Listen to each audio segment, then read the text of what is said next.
Hello बच्चों, स्वागत है आप सभी का अपने यूट्यूब चैनल रवि ज्ञान सीरीज में। आज हम पढ़ने वाले हैं कक्षा 6 का गणित अभ्यास 3B।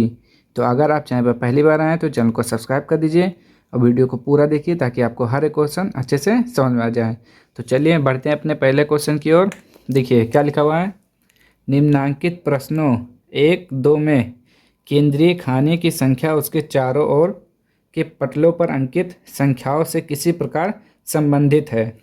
प्रश्न चिन्ह वाली संख्या ज्ञात कीजिए। हमें क्या करना है, यहाँ प्रश्न चिन्ह लगा हुआ है, यहाँ पे कौन सी संख्या आएगी ये मालूम करना है। तो चलिए देखते हैं कैसे आएगी। देखिए क्या कर रहा है, संख्या उसके चारों ओर के पटलों पर अंकित संख्याओं से किसी प्रकार संबंधित है। मतलब ये एक दूसरे से किसी न किसी प्रकार से सब एक दूसरे से जुड़े हुए हैं। तो चलिए देखते हैं कैसे। अब यहाँ पे देखिए क्या हुआ है। तो यहाँ पर क्या किया गया है कि बीच में 9 आया है और यहाँ पे क्या करें हैं कि 10 आया है और यहाँ पे हम क्या करें कि बीच में जो हमारी संख्या ऑप्शन है वो आ जाए। तो चलिए देखते हैं। देखिए यहाँ पे देखिए क्या लिखा हुआ है 4, फिर क्या लिखा हुआ है -3। अब हम क्या करेंगे, इन दोनों को जोड़ेंगे। चलिए जोड़ लेते हैं इसको। तो 4 प्लस माइनस क्या होता है -4 में से 4 में से 3 गया, कितना बच्चा 1। देखिए हमने जब इन दोनों को जोड़ा तो कितना आया, 1 आया। ठीक, अब ये हो गया। अब हम इन दोनों को जोड़ेंगे, -7 प्लस 15।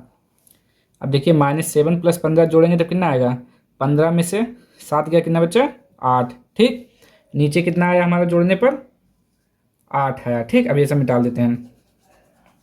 ऊपर हमारा कितना आया +1 और नीचे +8।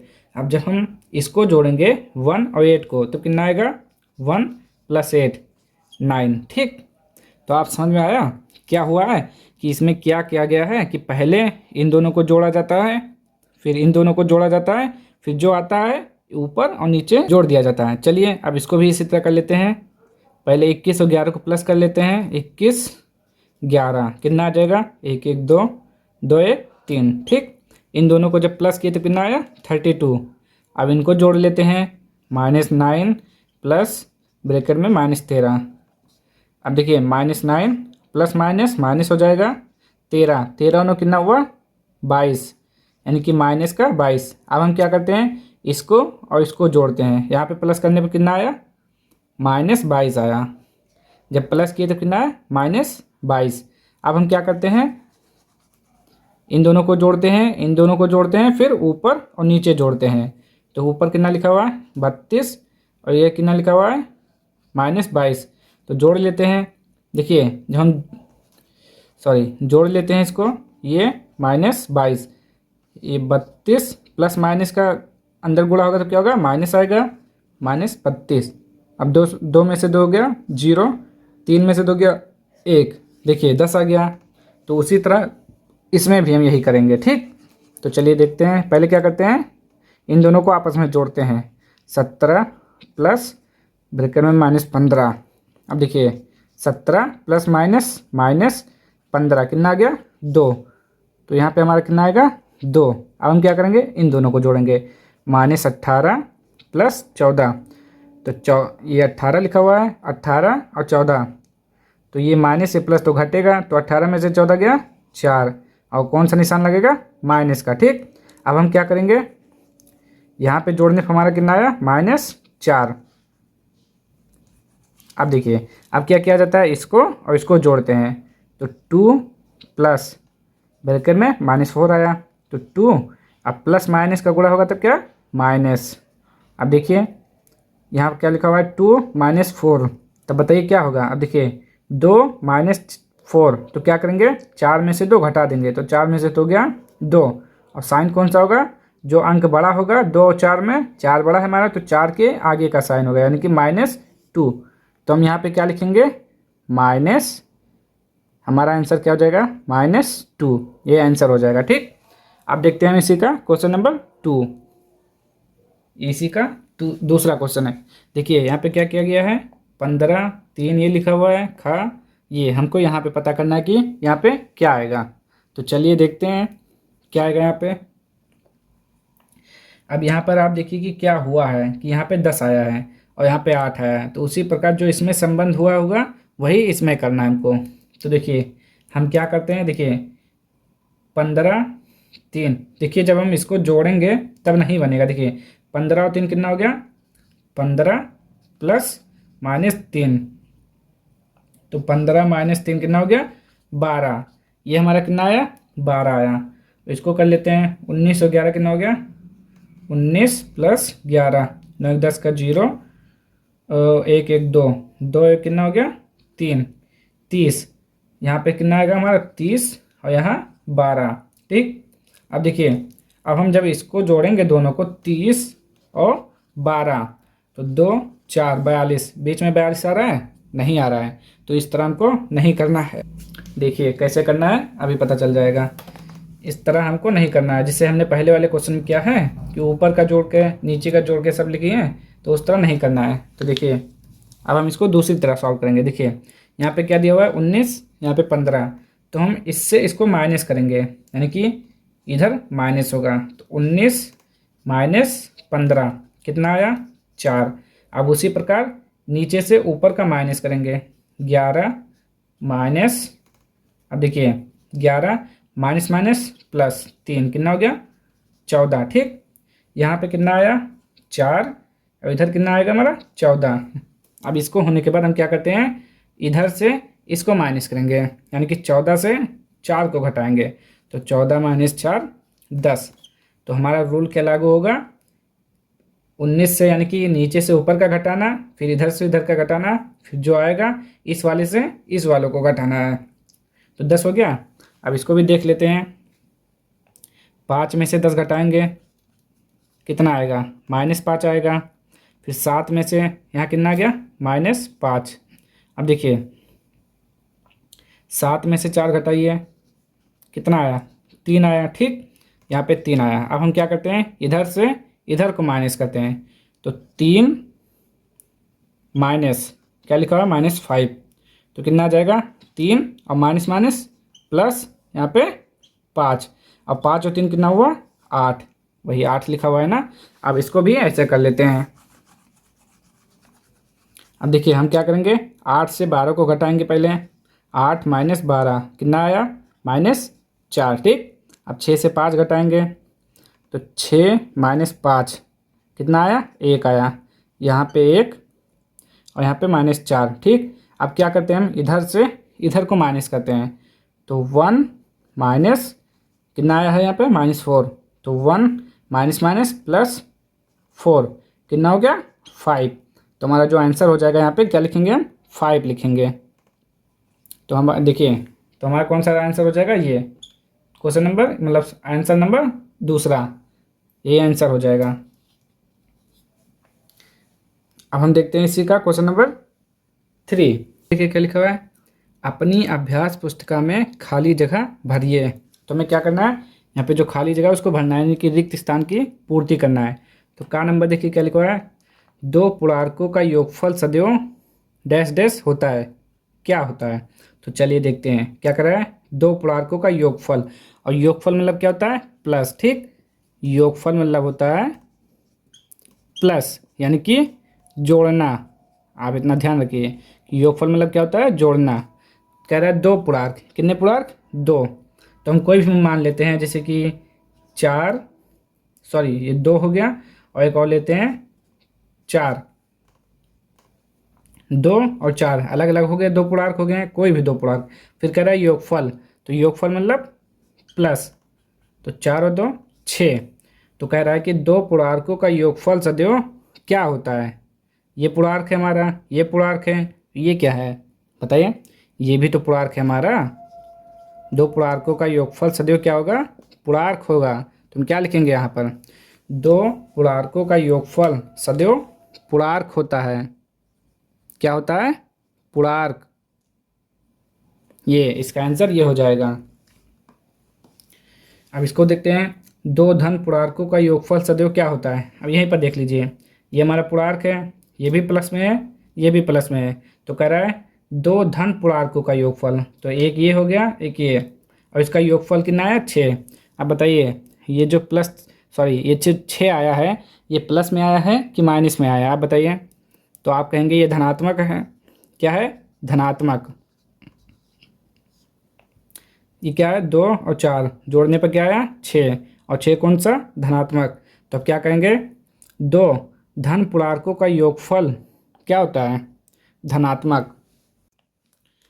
तो लिख देते हैं यहाँ पे 2 धन पूर्णांकों का योगफल धनात्मक होता है। धनात्मक होता है, ठीक। या आप लिख सकते हैं धनात्मक पूर्णांक होता है।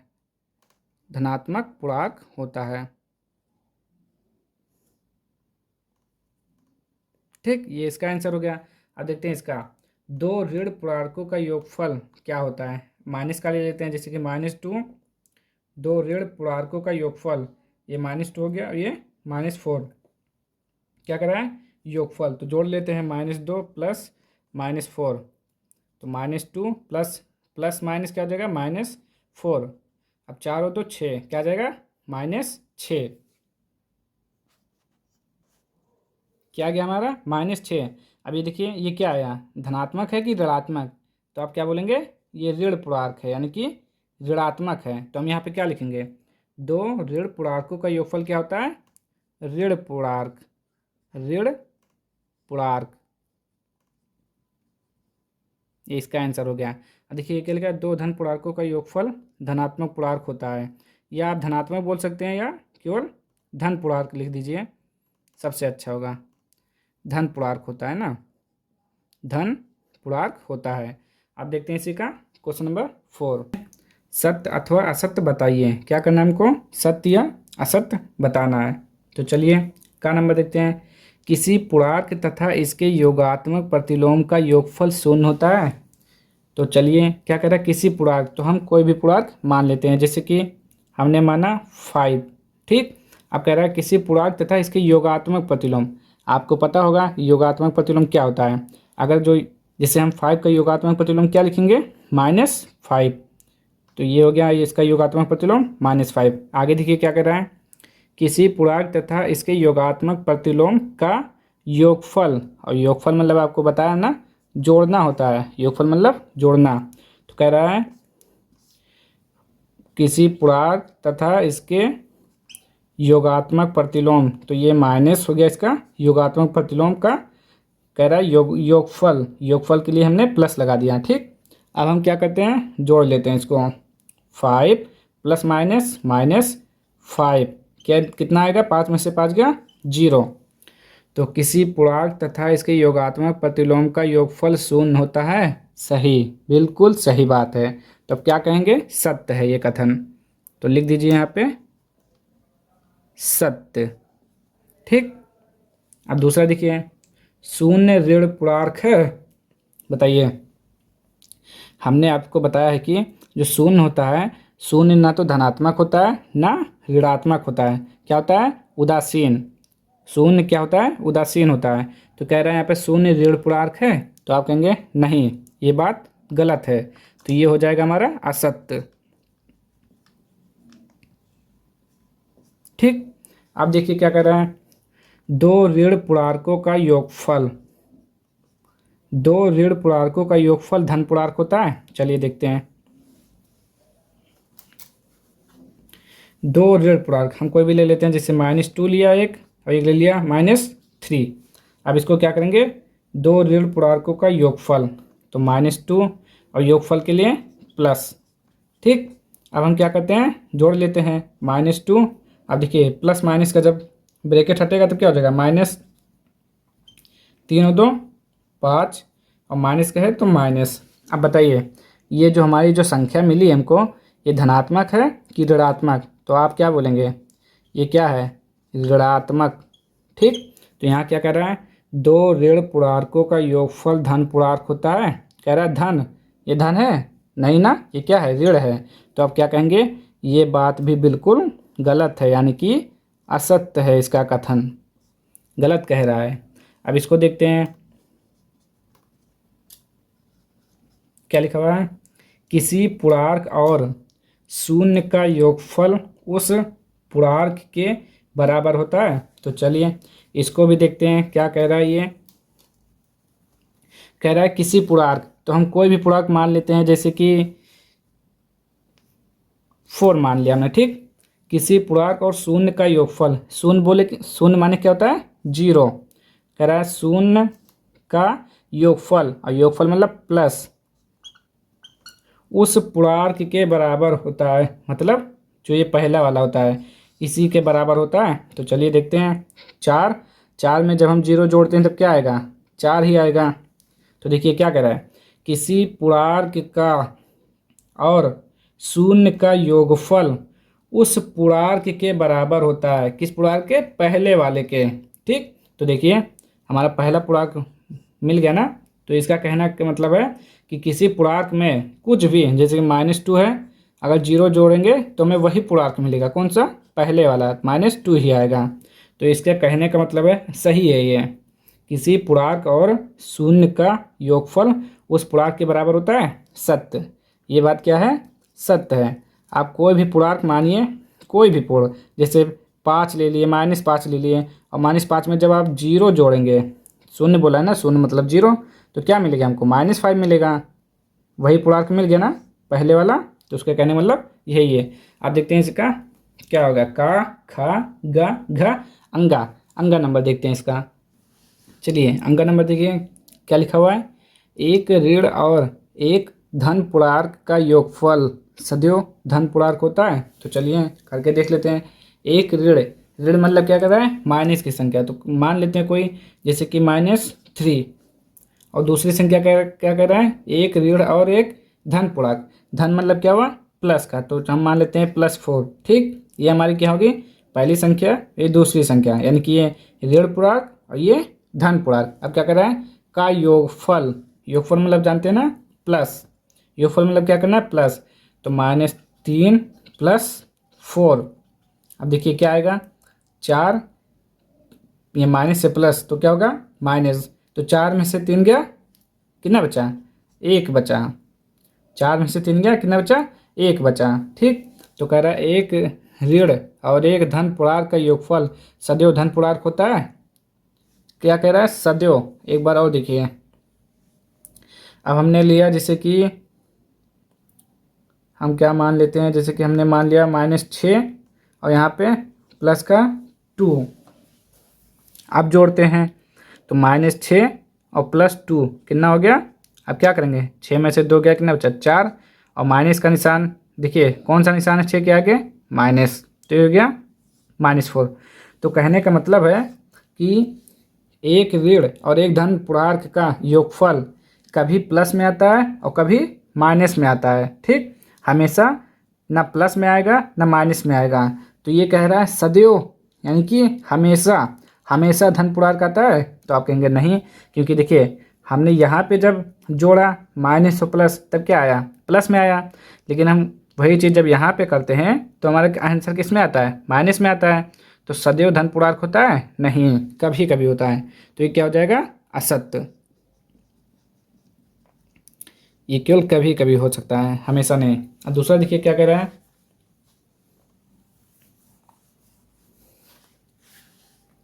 संख्या रेखा पर -18 और +18 शून्य से समान दूरी पर हैं। चलिए देखते हैं। तो ये हमारा हो गया संख्या रेखा। ठीक, यहाँ पे हम कोई मान लेते हैं 0। अब देखिए अगर जितनी संख्या में इधर से चलते हैं, जैसे कि 1 2 3 4 5, ठीक, अब इधर 1 2 3 4 5। अब देखिए पहले मान लेते हैं 18 बोला है ना, तो समझ लीजिए 18, ये यहाँ पे 18 आ गया और यहाँ -18। तो देखिए 0 से जब हम इधर 0 से प्लस की तरफ चलते हैं, जैसे कि 1 2 3 4 5, तो हम कितना चले यहाँ पे, 5। तो 5 पे हमारा क्या आया, +5। और कहने का मतलब है कि हम जब कितना नंबर चले, 5 नंबर चले, तब यहाँ पे पहुँचे ना 5 पर। तो अब हम यहाँ से देखते हैं 5 नंबर चल के कहाँ पहुँचते हैं, 1 2 3 4 5। तो यहाँ से जब हम 5 चलते हैं तब -5 पर पहुँचते हैं। कहने का मतलब है कि 0 से समान दूरी पर। तो देखिए जब प्लस में भी 5 है और माइनस में भी 5 है तो क्या है, दूरी क्या है, एक समान है। तो उसी प्रकार जब 0 से कह रहा है 18 और -18, तो इसका मतलब भी जब आप 0 से 18 जाएंगे तब आपको +18 मिलेगा, और जब 0 से -18 जाएंगे, यानी कि 18 चलना पड़ेगा तभी -18 आएगा, और इधर 18। तो कह रहा है संख्या रेखा पर -18 + 18 शून्य से समान दूरी पर है। हाँ, आप क्या बोलेंगे, ये बात जो है सत्य है, समान दूरी पर है। ठीक, अब इसको देखते हैं क्या लिखा हुआ है। दो धन पूर्णांकों का योगफल सदैव धन पूर्णांक होता है। तो अभी खाली जगह वाले में आपने किया है ना, रिक्त स्थान में, तो फिर देख लेते हैं दो धन पूर्णांक। तो यानी कि दो धन पूर्णांक, एक 2 हो गया, एक 4 हो गया। ठीक, प्लस में है ना, तो धन हो गया। दो धन पूर्णांकों का योगफल, योगफल मतलब प्लस, सदैव धन पूर्णांक होता है, 4 और 2 6। हाँ, तो आप कह सकते हैं दो धन पूर्णांकों का योगफल सदैव धन पूर्णांक होता है। कोई भी हमेशा मान लीजिए 5 ले लीजिए, 6 लीजिए, फिर जोड़ेंगे कितना आ जाएगा 11, हमेशा प्लस में ही आएगा। जब आप प्लस की संख्याओं को जोड़ेंगे तो हमेशा प्लस ही आएगा। तो यहाँ क्या हो जाएगा हमारा, दो धन पूर्णांकों का योगफल सदैव धन पूर्णांक होता है। हाँ, आप क्या कहेंगे, सत्य। ये बात क्या है, सत्य है। तो इसी तरह हमारा समाप्त हो गया अभ्यास 3B, यानी कि द एंड। अभ्यास 3B, तो अभ्यास 3B के सारे क्वेश्चन सॉल्व कर लिए हैं। अब हम मिलेंगे नेक्स्ट वीडियो में अगली एक्सरसाइज के साथ। तो अगर आपको वीडियो पसंद आई हो तो लाइक, शेयर और सब्सक्राइब कर दीजिए वीडियो चैनल को। अब हम मिलते हैं नेक्स्ट वीडियो में, तब तक के लिए जय हिंद, जय भारत।